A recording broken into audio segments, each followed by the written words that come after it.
One. Hi there. Are you going to struggle speaking that mask? Straight away, all the translation of this switch, we just changing a different mask. Yeah, it makes it a bit better. You can understand me a bit more like this. Now you can speak. Yes. So a lot more airy as well. Yeah, a bit more than having that other mask switch we just do. Mm-hmm. Yeah, so straight into a different mask, yeah, that's it. all of a sudden. So yeah, we're going to just do all our checks actually now. So lights are on, hats are off, hair's down, hoods are up, masks are on. It kind of goes against the name, but it's kind of my whole gimmick, so yeah, I think we'll fly, it'll be okay. Yeah, that's your gimmick. So hats off from my side, hats off, hair's down. So this tradition post is in the house tonight. Tradition post. It looks like a Mobile Angel t-shirt, but they're not Mobile Angel. Yeah, so that's available now. Death metal band. I think they're death metal. I think all our checks are done, pretty much. So we do, as you probably know, we're also in the Edinburgh 900 also up there as well. So 900 years old Edinburgh. So as you probably see on the backdrop of the podcast. So Edinburgh 900. So yeah, we'll just get straight into the podcast now. So yeah, we don't start my clap, so we can do it together. 3, 2, 1. There we go. Welcome to the Hats Off Head Down podcast. Let's do another one. 3, 2, 1.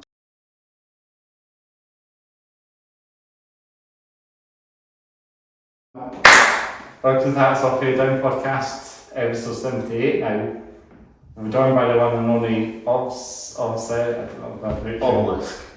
Did you ever watch Yu-Gi-Oh back in the day? No. Oh, you know what Yu-Gi-Oh, that's like half the back. There was a big god card in it called Obelisk. Obelisk. And that's what I was like, the name is Obelisk. Is that a villain or something? No, it's a card. It's part, so it's kind of used in it, so he's not a villain, but he's not good, he's just a card. But he's one of the god cards. And the name Obelisk itself was actually made up by an ex-girlfriend of mine, and I was like, I took it, and then it's almost kind of like a spiteful, like, fuck you, to my like, I'll take that name, actually, it's pretty cool. I've always been a big fan, I always thought Obelisk would be an okay name, so I was like, I'll take that'll be okay. Hell yeah. Just like the mask you got on as well was just amazing, it was so cool as well, it was like some character, sci-fi character, Yeah, I really like this in the original Obelisk mask as well, which is like the main character, and then this is kind of like just so I can speak and the one this is one literally now. No, it's that. So this is really cool, and I always thought the mask thing was pretty sick, but the masks are not really related to the name, nor like the Yu-Gi-Oh like card or anything. They're totally different, based on something totally different. But yeah, I'm a big fan of masks and keeping no anonymity as best I can. Hell yeah. So bright name. So do you want to like I don't know if do we introduce ourselves to like what we do and introduce ourselves and what your role is? I guess it'll be under your name as you say. Okay, so my name's Obelisk. I am a one-man metal project from Edinburgh, originally from Fife, but I am from Scotland, Edinburgh, and I am a metal artist. I write and perform everything that's written on the tracks. And that's pretty much where we're at for that. Yeah, and I'm Sam and Chris. You know me from the podcast. That's it. I host the podcast. That's it. Simple as. So yeah, we just as we say, we go through this podcast. So as you probably know, we just talk about random things and stuff. So quite a new project then. So I'm guessing with this project you're starting out, it's all going to be under the skin a little bit with the masks on and that.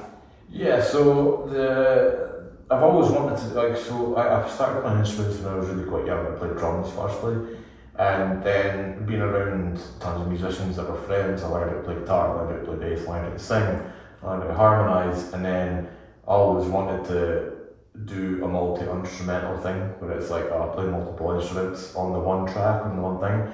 I've always wanted to do it, but then I finally actually just got the wherewithal to actually start it and do it. And that's pretty much what all my creative energy has been going into for the past year. At that point, I wrote about 30 plus songs. I have ADHD, so I hyperfixate on things, and I literally ran through 2 or 3 albums worth of songs and then try to pick the best ones for the release next year. But fairly new project. It's been in the works for about just over a year, but I'm finally starting to get everything wrapped around when it comes to releases and starting to get the sort of finishing touches on a lot of things. That's brilliant. So you've done a few albums then, you mean you've recorded a lot of songs? So I recorded a lot of demos, so I haven't done this. I'd left music for about 10 years and got back into playing another band called Science Miners Robots, which would be punk band. And I've always wanted to do something like this, so I sat and wrote out tons of songs. We were using a DAW for the first time in years as well, so I had to write about 20 odd songs. I've read through 2 different concepts, 2 different albums before figuring out what I kind of want to sound like. So I've got probably an album's worth of songs that I would want to use, but I've probably wrote in the last year, I've probably wrote about 30 odd songs from start to finish. It's a lot, eh? Yeah, it's a lot. Again, you do something, you write something, and everybody who's a musician will know this, you write something, you'll write a whole album, and then you'll start to write something new, and you'll be like, oh, this is way better.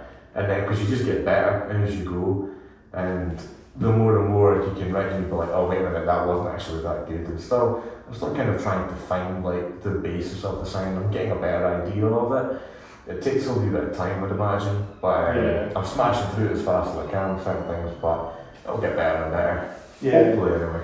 Well, I only just heard about your project quite recently now, it's quite new, it's pretty much like the box, pretty much. Yeah. Pretty much. I started pushing the first single, which is Stardust Cycle, available everywhere. I've heard that, that released on the 7th of November. The mix is a bit rough. That was my fault because I rushed the release of it. I just wanted to get something out there. Yeah. It's one of those things where I've been doing it for a while, but I've not actually put it out and started it, so it is very, very fresh. Essentially, the first single came out 7th of November, just 4 weeks ago almost, just under 4 weeks. Yeah, well, it'll be a few more weeks when this is up, so early November it came out, so maybe 8 weeks ago, who knows.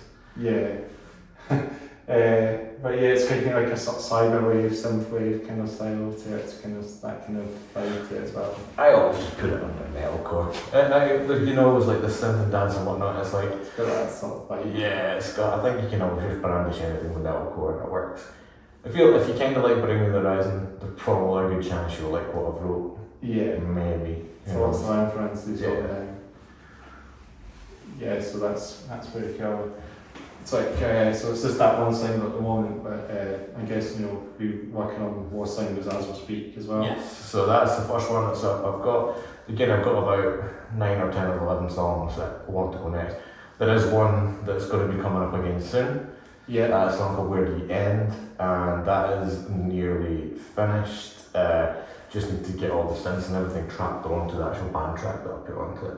That's brilliant. So I look forward to hearing the next single when that comes out as well. So is that whenever it's out. We were speaking about a couple of things off camera as well when we did a wee walk in the park earlier. Surroundings went to the Castle Park, so it's quite cool to see. And we were talking about a band called Sweet Token, you know them, don't you? Big huge British metalcore band that are they're going off by storm and they're huge band there. Just a massively sold out arena tour in the UK and in Europe actually, and Extreme Metallica outperforming other metal bands that have been around for ages. They're massive climb. Obviously a big influence myself as well. I do like the Masks and whatnot as well. Yeah, because they're one of the Mask bands there as well. Yeah, it's like, they're pretty big now for themselves. I'm quite surprised they're outperforming Metallica now because they're pretty old school now. They've been going on for nearly 40 years with Metallica now. 40 years. That's one of those things. It's new, it's accessible. I think they're one of those bands that with the singer and how it's performed and how it's packaged, that a lot of people who might not be into heavy music will get into them. So I think they'll be a very good gateway band as well. So I think they're quite accessible, which is quite cool. It gets a lot of people into the scene, gets a lot of people into music, so it's quite fun. Hell yeah. I've not yet seen them yet, but you saw them quite recently, didn't you? Oh yeah, I've seen them in Glasgow on the, what was it, 25th? Absolutely correct. I've seen them 3 times, so I've seen them there, seen them in London, and then seen them at the Barrowlands before they started selling it. Yeah. So it's pretty cool to see the Barrowlands is still a pretty big venue obviously, but going from that to like the Hydro and the O2 Wembley, I don't really guess it's more about O2 Wembley. So they are playing like Metallica at the moment, aren't they? Pretty much. Like, so I think Metallica hit the stadiums. Some Metallica last year in Minneapolis as well, which is mad. Edinburgh Stadium, yeah. But yeah, so they get to the point where I think they're beating out bands that have been around for ages, and they're just so fucking good. So fucking good. Like Iron Maiden and Judas Priest obviously being the big bands and big metal bands that are still currently going. Like, I mean, guessing Sweet Token will just be out the band that would just take over, would be the forefront of metal probably in the world. Can you imagine? I think they would bring me the Horizons with the 2 big British metal bands, and I can't really think of anyone else that's at that forefront. Bullet for Valentine. Been a long time since they were that big.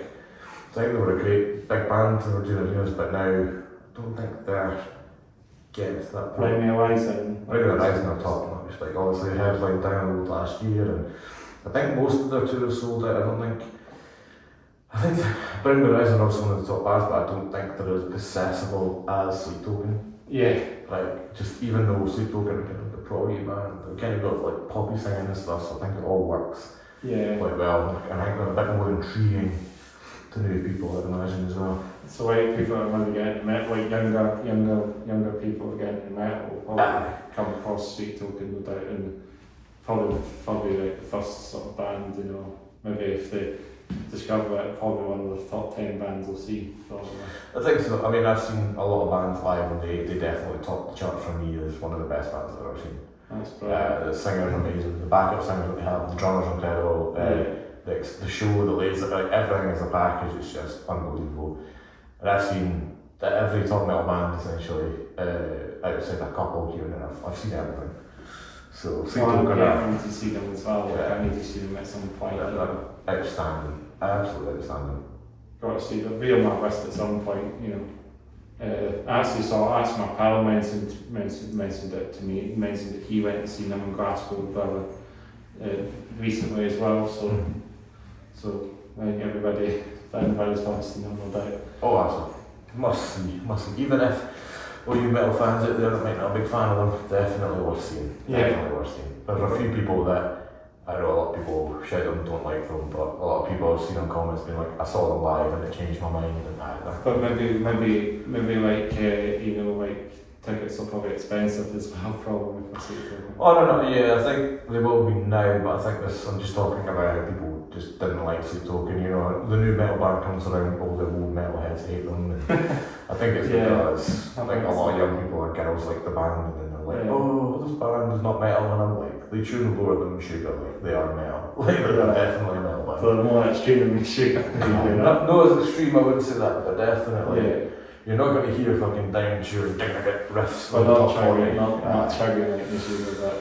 Well, they're nowhere near as heavy, obviously, but you're not going to hear Sweet Token in the top 40 charts, would you? Like, it's definitely metal. No. You know what I mean? Yeah, but you're probably like all the older fans, all the metal fans that like all thrash metal and all that, and hair metal. They'll be saying that it's come down, it's not their thing now. Metal's following the big change. Yeah, I think you get that metal particularly. I think a lot of time they try and say that it's very exclusive, but they are very gatekeepy. A lot of people I remember when Bring Me the Horizon brought out their album Ammo, which was a popular album. Yeah. And everyone went, they're not a metal band anymore, and I'm like, they quite clearly are still a metal band. Like, but you know what I mean, it's just for the fickle audience. It's going to have a bit more of that poppy thing. Yeah. I know it's some pop music in metal now. I think it's going to make them maybe more popular. Yeah. Again, it's expression sound as well, so I think it's one of those things where bands grow up, they mature, and then they want to try different things. Sometimes it works, sometimes it doesn't. Yeah. Bring Me thing, I think it did work.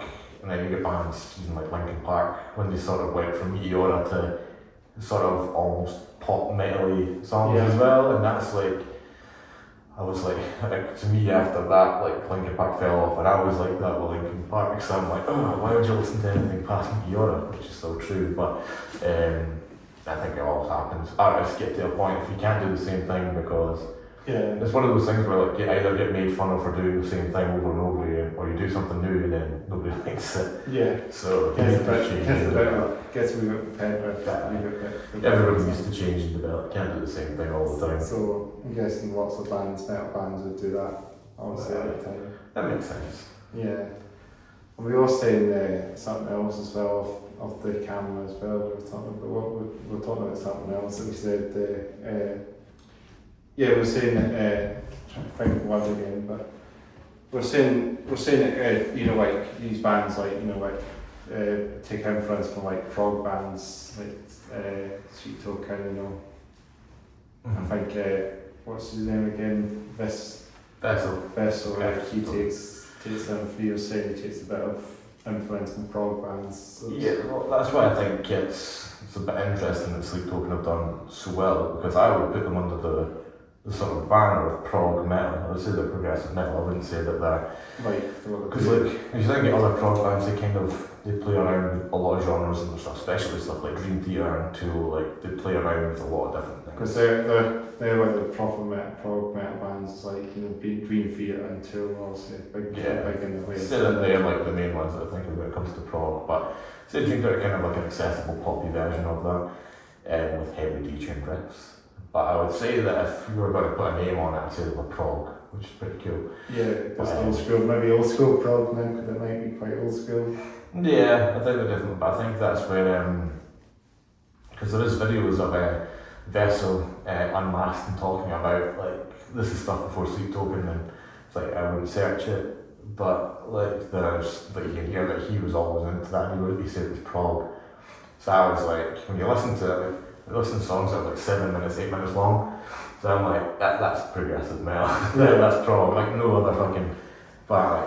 Like, old school thrash bands used to do like 8 minute long songs, but not anymore. I think thrash bands do like 4 minutes, 5 minute long songs generally. The trend of music now is a lot shorter. Like they found out that people are listening to shorter and shorter songs. Yeah, I think 4 3 minute songs. Like even less than that. Sometimes in the radio they're not letting out a song without songs that are under 3 minutes long. That's insane. Yeah, it's getting there. I'm finding that people are just wanting them for people will just be listening to like minute long songs. I can see it happen, to be honest. I think there'll be some form of a rebounce at some point, and then I'll end up listening to longer and longer songs at some point. Yeah. But at the minute it trends to be, that's a video for Rick Beatle that I watched.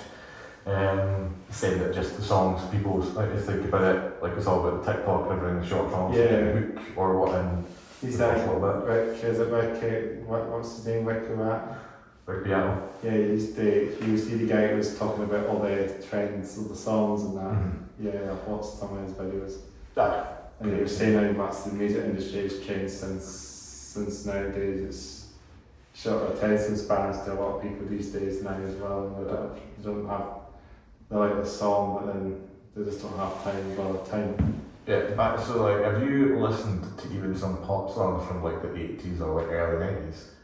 Do you know Holding Out for a Hero by Bonnie Tyler is about 6 minutes long? Yeah. And it just, it's way too long for radio for a song. So radio. Yeah. But then you listen to some of these old things, they're not obviously brilliant songs, like don't get me wrong, man, even some of the pop songs, great songs, but like, didn't really have like a sharp intro or outro, it was always very like, they were given time, which is cool, but it's, I quite prefer things to be... But then songs would have to be short, people would just have to get straight and then intro the song, Yeah, it's 6 minutes long, man. Holding Out for a Hero is nearly 6 minutes long. If you're trying to, because I had to play in a cover band, and I was like, this song lasts for fucking ages. I was like, why is the song so long? Yeah.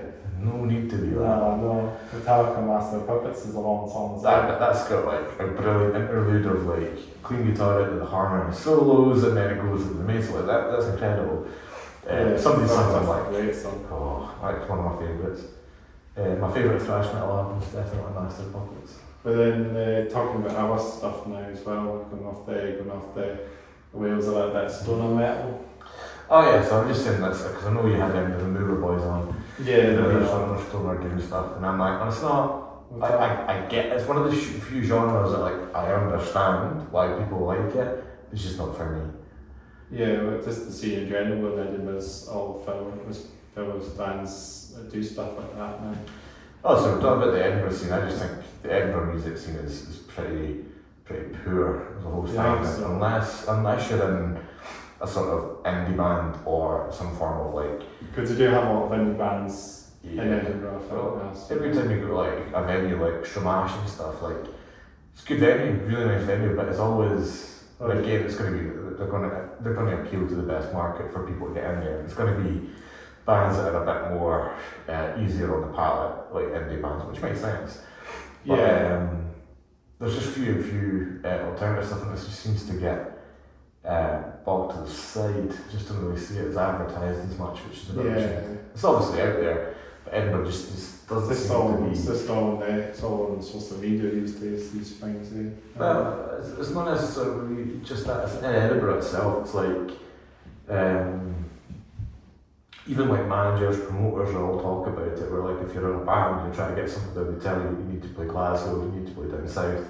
They pretty much just like strike Edinburgh off because that was pretty Glasgow. It's again, I think even then like some of these other places like Edinburgh's expensive as well, but you don't have the vibrant gig sort of life that you have in London, where like Edinburgh's expensive to go out, get a few drinks, pints. But every band would play London, eh? Well, everybody would love to play London. It is expensive down there, but you know it's so much better for music, live music. Because you've got big venues over there, haven't you? Yeah, well, a lot more of them. And you've got quite a big local metal scene over there as well. Yeah, and working with a band previously that, well, some of them work with management, that literally every time you talk about playing live, it's always you need to get to Glasgow or down south, you need to get to England.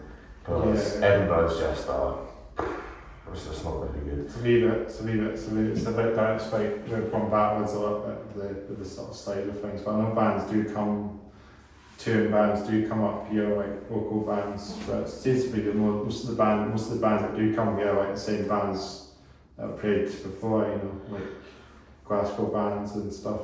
Sometimes come through Edinburgh, like local Glasgow bands, for example, they would come in Edinburgh. Yeah. Just think it's more of a whole thing. There's obviously some great bands that come through. Edinburgh's my favourite city in the world. Absolutely. Yeah, it's definitely. They just need to do something with the music scene and make it a bit more commercial. Yeah, there needs to be something. Like I fully don't understand the problem. Obviously, I don't know how to fix it. Yeah. But I've noticed that it's this one. Because even like some of the smaller venues like Banshees, Bannerman's and that, great venues, great places to play. But that's small, like, but see like on a weekend, it's great. Like other bands, we played Bannerman's and Banshees a few times, and one time we played Banshees and another time we played Bannerman's on like a weekend slot, and it was packed. It was great. Like it was really, really good.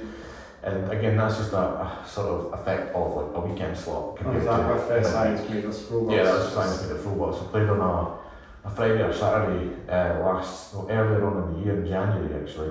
It was a great gig, it was fucking packed. I was hammered drunk, I can't even remember playing guitar, which is funny.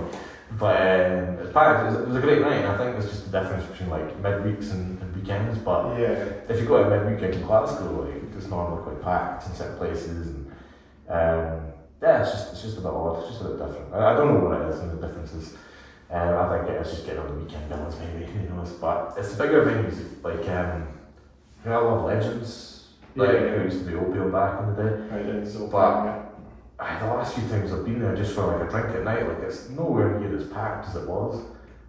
Is that one, is it just getting a bit, it's because maybe it's changed its name, eh? Yeah, it changed the Legends, changed management. I don't know if it changed ownership, it changed management. It's owned by the same company that owns like a lot of the venues, and I used to go to Opium quite a bit a few years ago, and it was always packed. Like at night, it was always packed. And not even like metal nights or like the gig nights, but just like the sort of dance nights and stuff, where like they just have the alternative music. You just go for a drink, almost like a nightclub. Yeah. I'm not kidding, because I used to be packed on the weekend. You'd go in and wall to wall, it was great. And the last few times I went, it's been about 20 people. And I'm like, it's not great. So I think it's more like talking about the alternative scene in Edinburgh. Maybe there's just not that many alternative fans there to fill out for those little things. Maybe if it was a big artist that came, like they would all go. Like when Trivium played Corn Exchange earlier this year, last year. And I've seen so many people that I didn't know were metalheads like go to see Trivium, and I was like, that's fucking quality, that's really cool. So something like that could be a good strike. A lot of Corn Exchange, that's a venue in Edinburgh, and it's a big venue, and it should be housing that. Trivium played there this year, Bowling for Super playing there next year, got to see them. But then we think we can use that venue more often as well for bands. Yeah. I think it's sort of a cause on all these small venues closing and stuff as well. So, and again, bands and promoters, especially promoters now, they're not willing to take a risk on a band that's not going to sell out. They're willing to take a risk on a band that's not going to sell 40 tickets. Have to organise it. They have to get the bands. They have to organise it. It's like me and the podcasts as well. They could always people could just back in the last minute. Even some of the bigger promotions are complaining because like people don't pre-buy tickets, they just buy tickets on the door, but you can't bank on that. So a lot of them start to get nervous. Yeah. Because they're not going to make like any money back. I think a lot of them are just expecting to break even anyway. But they want to make sure that they're not losing money. So like if they can't get an act in that's going to bring people in the door, but then how do you get to that? It's almost like when you ask for experience when you're like 17, 16 trying to get a job. It's one of those things where like puts a lot more work and bonus onto the artists and the young bands or the young people trying to get a following to take it into those gigs. And I think it just there's pros and cons. There's a lot of pros and cons when it comes to that stuff, essentially. But yeah, I think it's finding it hard for the younger folk or the smaller bands to get out there and get these better gigs. Yeah, it's a lot of it's a bit of a hit and miss with these things, and I mean with Bell and Gel, to talk about venues again. That's another venue. It's in Edinburgh. It's also getting a bit. It's had Suffocation. It's had Cybersis, it's had some names, it's had the Cybersis, Crowbar. Yeah, I'd see them as well. And Lord of the Lost, who were on your song contest as well. So it's had a few bands on, eh? Yeah, Labelle's quite good. I've never played there, I'd quite like to play that. Yeah. But Labelle is essentially what I would say would be like that would be the metal venue or the alternative venue in Edinburgh. You say that, yeah. I would say that. Legends is great, but not as big as Labelle, I think. Yeah, Legends is small, it's quite small. Yeah, Labelle's a lot bigger if you want. I think they have like a lot of good sized bands when they're coming through there. Because it's like Studio 24, it used to be in Edinburgh back in the day, back in my day when I started to see it was Studio 24. But it's also got Foxbury, I think you know what happened to Foxbury got knocked down and turned into student accommodation. So classic story in Edinburgh. So that was the OG venue I started making the bands, and then unfortunately that happened, the noise complaints and all that. I think Studio 24 getting cut down, and I think there was another that was like one of the last nails in the coffin for the Edinburgh alternative metal scene. I think so. That was it, because like even in Glasgow you've still got the guys. You've still got a place where like the young guys can go and like hang out and see bands and stuff. Because like I remember when I was really young, I was in Fife originally. All you would hear about at Edinburgh, Studio 24 in Glasgow was Cactus. The Cactus still strong. They've changed, but Studio 24 getting knocked down, I think, was a big hit to the sort of metal scene here. I think that was a loss. It's a big shame as well, because there's nothing on that street now. It's just that the street's a bit boring now. It's just all student rats. I know they did like a lot of under 18 stuff as well. So like, where can young people who all love metal get together in a safe place? Yeah. Nowhere. There's nowhere else. You can't really do that in Edinburgh anymore unless you're pals with them. So. Unless you organise your own one, but it's difficult. Because like we had like a hub in the firm called Tower House, which was like I think it was a council funded music thing, but we all kind of went through there and mates hung out to practice and that. So still, but it's one of those places where like if you don't have a place for these young people to get together, that's where we're going to lose a lot of people to make bands. They're not going to have that same. Yeah. It's a proper shame. It's a proper shame when stuff like that goes out. Because then it's a loss to the scene, it's a loss to the city as well, right? and a loss to the all young people that want to actually get involved or something like that. Yeah, especially because we're still quite young at heart still, as I say, you know. One of these things, I hope something will come eventually. With this new music venue that they're building somewhere, I think in the outskirts of Edinburgh, maybe. Oh, that'd be the big one in the building. Yeah, that's not going to help anybody. It's just going to be the big bands that go there. I think it's going to be a 10,000 seater or something, or an 8,000 seater. Yeah, that'll be the big bands we go there. If it's an 8,000 one, it'll be an arena sort of thing. But again, Edinburgh's also been screaming for something like that for a long time. I'll speak with them, hopefully this will be it. Because like every single big band always goes to Glasgow. Yeah. And you would think like Glasgow, no offence. They want to visit the city and see it all and visit the town, you know. I'm not like no offence, Glasgow's a shithole. Yeah. It is. I'm a massive Celtic supporter and whatnot, but Glasgow is a shithole. Edinburgh is so much nicer. So like if you're bringing someone from like another country, I would always say if you go to Scotland, like visit Edinburgh. It's the easiest place to transition people into. But there's nothing in Glasgow that you can think of, really. It's just all shops, a shopping city. It doesn't look as nice as Edinburgh. It's just a lot more landmark stuff than Edinburgh as well. It's like if you just get a bit further outside, there's nothing there. Yeah. You know, you just all the stuff, streets are the same, it's similar. I'm just fucking tired of going to Glasgow for everything. Yeah. So Edinburgh's a lot better. Yeah, too far on the coach there as well, getting to a gig there. The train's fucking expensive. You have to kind of you have to get back for it as well. That's your last train and all that. Train is like fucking 16 quid or something. Like it's I think it's more now. Oh no, it's like 20 on day. No, I think it's a £16 for a single. Something like that. Yep. But is that like a return with a long wait ticket? Yeah, if return it's like 20 or a pound or whatever. So like that's pretty shit. It's pretty bad. Plus a little more cheaper obviously, but yeah, not a massive fan of Glasgow. But I think big venue in Edinburgh make a lot of difference. I think the way if they can consider it, and it's just a bus journey or just a drive down the road a little bit from the city. When it's I don't know where I think it's getting built by up at Straighton, which is just outside the city a little bit, but not far from the city. It's just accessible with a bypass, maybe, if that's the case. That should be a middle there somewhere. That makes sense. There's a lot of space there. Yeah, definitely. A lot of space and good travel links and stuff as well.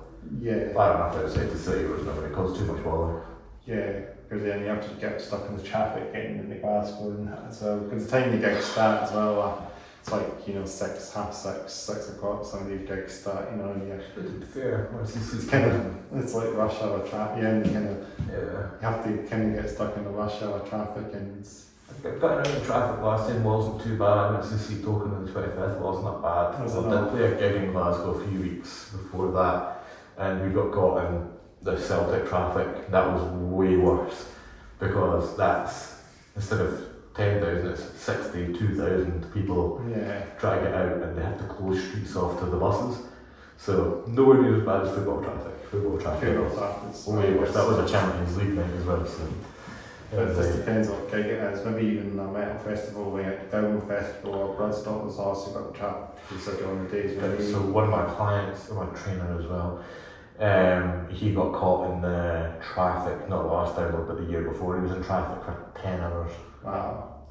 That's almost a day just to get out. That was a proper fuck up on their behalf. Down was pretty bad for that. To be fair, I'm not the best when it comes to that stuff. You have to organise it. Yeah.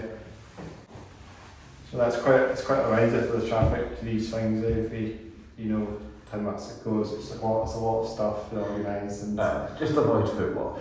Always avoid the football. Avoid the metal festival and everyone gets out.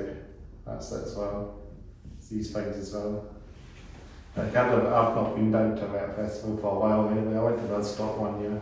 No, I mean it was to Bloodstock quite a lot, but I would love to go to Download next year, but not going to be able to. Because Sweet Talking are there playing there next year, aren't they? Yes, Sleep Token a headline, which makes complete sense. Green Day as well. The only one that I'm a bit if it's Korn, I'm like, Corn, do you not like them? I do like them, but I'm also like, I wouldn't. The headline band on the Sunday for me at Download, and I've been about 5 or 6 times. Like the end band is always like, you need to be really fucking good for me to stay for the last, because I just go back to the tent and enjoy the last night. So I think the only one time that I've stayed to watch the last band was when it was Slipknot. That was pretty much it. You need to be really good to catch me on the last day of the festival. So Slipknot were the only one, and literally the other ones have been Ozzy, which couldn't be arsed for that, sorry, guys. I would have been like, see, because like in the last day of the festival, you're like, fucking hell. I just want to go home, you're absolutely fucked.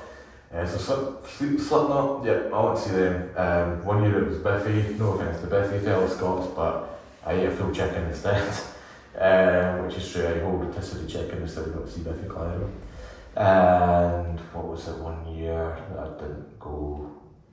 The only one I've seen is Slipknot. Can't remember the other ones I could be bothered about to see. Tool was one of them because I went to see something else and I was like, I'm going to dip. Tool are amazing, just not quite back for me, special festival. So that's it. I mean, you have to like really like stand out for me to go on the last day, because I was like, I'm not going to bother anything else. So there's a lot, there's a bit hit and misses in these things, but it's good to see loads of bands. I mean, I always support the local scene quite a lot in Edinburgh. You know, I do like, as I say, we were saying earlier, but I know most of the bands are sort of stoner shred bands. I know there's bands that play quite mostly a stoner band in Edinburgh, but it's always nice to have like a thrash metal band and a death metal band, you know, to come to start up in Edinburgh. But yeah, it's just nice to have like a wee bit of differences coming in there, and that's kind of what I'm hoping to sort of bring in. It's just giving a wee bit of fresh into the scene. Yeah, it makes it a bit more. It makes it a bit more. Just open up a bit more, because that's kind of where the whole Obelisk and the whole mask things kind of come out from. So might get some maggots along as well. You know. Oh, maybe, who knows? I don't know what I would call my fans if I had any, but Obelisks. I don't know. I mean, what do you call Sweet Token fans then? I don't know. We just got called to worship, so I don't know what to call them. Just fans, I think. Yeah. Maybe, I don't know. But anyway, like the reason why I went under the moniker like Obelisk and I wear a mask is the big reason that, just as you say the other about supporting like local or supporting unsigned and underground artists, is like, I disappeared from music for a long time when I got into the fitness industry, and I did a lot of powerlifting, strongman. I owned the gym previously, I trained a lot of people, and I kind of been known like in a certain block of people as a guy that did that. And after 10 years of like disappearing from music, I decided to come back, and I played in a great band called Sandsmithers Robots. And like, not to I've been in bad bands before, and we're a really good band. I just joined Paul, who writes and does it, has been around for a long time, and it was great stuff. And for me personally, like, I would, if I knew someone that did something else for 10 years, and then I only knew them as doing something else, and then they were like, oh, by the way, I'm a musician, I'm in a band. My curiosity, I would want to listen to them. I would want to see how they sounded. Now what I find is, like, it's hard to even get people who you know to like listen to your music. So this is why I'm like, if I put a mask on, if I hid a little bit, then it kind of creates a wee bit of a lure of like no one actually wants to listen to. It's almost like a visual thing, or like a presence thing, where it's like, oh, so that's where the sort of mask and the sort of Obelisk sort of thing came from. But it's like, it's kind of a bit built from indifference, where it's like, this is music that I know, not my music, other music, and like, you know, a lot of people would like it, but they won't even check it out unless it's someone else they find. It's a weird thing that I'm still trying to figure out and go around. So that's why I sort of donned the mask and came up with the whole thing, because even getting some of your friends to listen to your music is difficult. Even like, there's some people, I've had that single out, like some friends I know that just won't listen to it.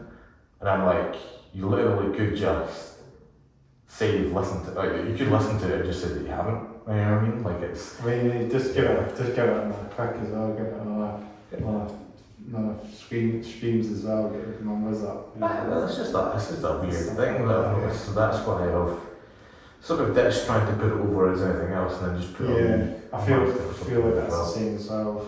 Some other things, people would check it out, but then they might not check it out. Yeah, unless you come across it organically, that's where the whole organic and marketing thing comes in. People listen to something and like it rather than then people see it for the first time and then they want to check out other stuff on that channel and stuff like that. So it's always a mixed bag. It's always a mixed bag of things. People just see this and then check this out, and then other things they don't see all this. It's quite hard to find it somewhere. The algorithm doesn't push it out there. These things. It's quite hard. I mean, it's like that. It's just the whole thing was birthed out of like indifference of like people just not checking out people's art. Do you know what I mean? Which I find really strange. Like if a mate of mine that I didn't know was a painter turned out to be an artist, I would want to see his art. You know what I mean? Like I would want to see what they did, even if it was bad. Like I would want to see it. And I don't understand why everybody else is like that. If somebody does something, and because the thing is, it's not like they are checking it as bad because I can check the streaming numbers. So like, if I say to someone, go check this out, and they go, oh yeah, well, and I can see if someone has checked it out. Like, so it's one of those things where it's like, just you can get people to listen, but it's mostly the friends and family, and that's when I'm like, right, that's for the heart, sort of like. Well, I guess it's the same in the podcasting side of things as well. It's quite hard, obviously it's difficult for things like this to get out there, podcasting wise as well, but I mean, because I've been doing it for like 2 and a bit years, I mean, it has taken a while to get to some of the subscribers, but I'm just quite organic. You just when it naturally goes, it goes. If people get it out there, it gets out there. Exactly, and the sort of big thing that I want to achieve or want is like, I'd like someone who hadn't given me a chance beforehand, like listen to sort of see it and then not know who I am. If they see me live or if they listen to it and then they figure it out, that's what I'm kind of waiting for. That's what I kind of want to see. That'd be pretty cool. Hopefully something will happen, man. Get into if you consider playing in a big venue, a bigger venue, not straight to Edinburgh playing Bannerman's or Banshees, or maybe straight to playing maybe Corn Exchange maybe. Oh no, I'd love to play any venue, but the whole thing about the way I started out, and glad you brought that up, is like I kind of want to put myself out there and see if I can gauge interest, see if I can actually build something. So a promoter will look at it and go, you know what, you could actually sell out a 50-person venue or a 200-person. Like I think you would do that, and I'd be like, perfect. And then I can do it as a thing. I don't want to. Also because I want to kind of pay the musicians that will work with me, because it is a one-man project, but I want at least 2 members to play on stage. I think I've got a drummer sorted, but I kind of want to play a show and then pay them. I don't want them to just show up because it's my music, it's my vision. So I don't really see it's fair that I ask them to do stuff that's completely mine and they don't have any creative input to not pay them. So I'm like, I kind of want to make sure that I can get something where I can actually give them a bit of money with it as well. Like session musicians, as they say, session drummers and stuff like that. All that. Essentially, I'd like to pay them for their time on there because it's not fair. And I'm sure that is musicians that would do it for free, but then I'm like, no, that's a lot of payment time, a lot of things that I need to do, learn to set, try to put things together. So I kind of want to wait push for that, and then hopefully, it works, because if I could do badges and banners, I love those venues, but if I could actually fill them, that would be the main thing. Sell them out, I guess. That's it. Yeah, that would be if I can get sell out Regents, or sell out Banshees and Bannermans. Yeah, because small steps. Sell out with Bell and Gel as well. Yeah, small steps like the badges and banners, and that would be. Even CQP's actually, it's only 100 people, so. CQP's big as well. That's why indie bands mainly, but you probably get the odd metal bands occasionally. Great venue though. Sounds really good. It's next door as well to Regents. It's one of those venues that if you're going to get any videos or anything recorded, go for it because it sounds brilliant. It sounds really strong there. Small, but definitely one of the better venues. If you're playing, it sounds a lot better. That's great. So maybe we can talk about something else. We normally talk about what we're weighing on trip usually, like our pros, but I'm guessing you're not wearing, I'm guessing almost they're not wearing any band shirts, so it's quite easy. It's not really much to say on your behalf, but Yeah, that's what I can say. this is kind of like my Obelisk uniform. Yeah. Like the dunks, that's about it. The banks, that's it. Simple as that. And then I've got my Sadistic Force shirt, which is a metal band from the United States. I think they're from the United States. They're like a metal band, like a. I don't know if they're like death metal, because you can tell the shirt. It's like London Bridge. It's actually London Bridge, actually, this big massive monster dragon. It's so cool. But it's like my body in the font. That's very cool. That was very good. That's shirt for me. I'm in character, so I'm not wearing any band either. Yeah. Okay, this is the sort of basic look that I have, so it could be the thing. Just the jumpers and the back, just the back and back kind of style. Normally I would have a battle jacket on as well, but I didn't want to wear it today, so Yeah. it's just hoodie and trousers. Yeah, and then you got that one mask off the cameras. But yeah, I think I'm guessing I guess but just to be talk about where you can check out your music and that. Yeah, so obviously Obelisk, my most recent and first single is called Stardust Cycle. It's available on all major streaming platforms. If you want to find me on TikTok or Instagram, it's at Music Obelisk, and whatever social media platform, that'll probably be at Music Obelisk. Again, stream Stardust Cycle. There'll be a new mix on it soon enough, and I will have a new single hopefully by the time that this comes out. Yeah. We shall see. Yeah. But yeah, Stardust Cycle, Obelisk, give it a check. Yeah, that's it. Get it streaming, get it out there. And yeah, it's been a real pleasure to get you on. Thank you very much for having me on, sir. It's been great. Yeah.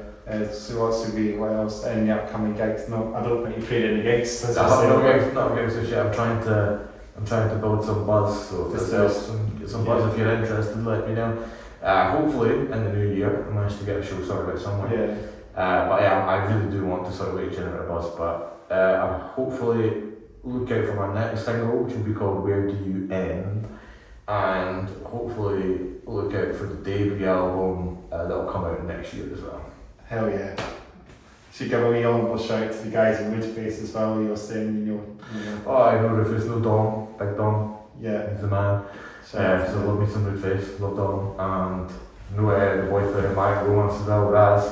Hell yeah. Who is essentially Manic Romance at that point as well. So know those boys, good lads, and Remover boys as well. What's his face? It's next pal. You guys, bro stuff. Hell yeah, good shouts.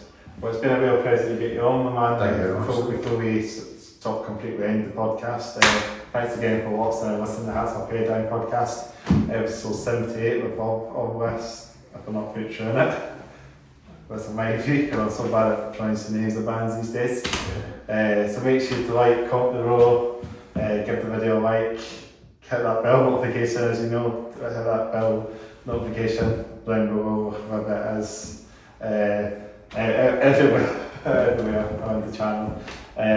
Also, if you want to check out my YouTube channel, see him headbanging for your live gig stuff and your video gaming stuff, then check that out. I don't do much on that channel, to be honest, but maybe I'll get more done maybe eventually, but I don't really have any preference to doing much on the gaming channel, but keep the podcast going, that's the main thing. We'll probably hit 300 subscribers maybe when this is out, maybe. So keep it going, let's tag up the 500, so 400 and 500. Not too bad at all. Let's get to it. Well, it's been a real pleasure, my man. It's good to get you on. Thank you very much. Do some big fist bumps before we end off. And I normally just walk off the camera and just signing off. I normally just say my saying, signing off now.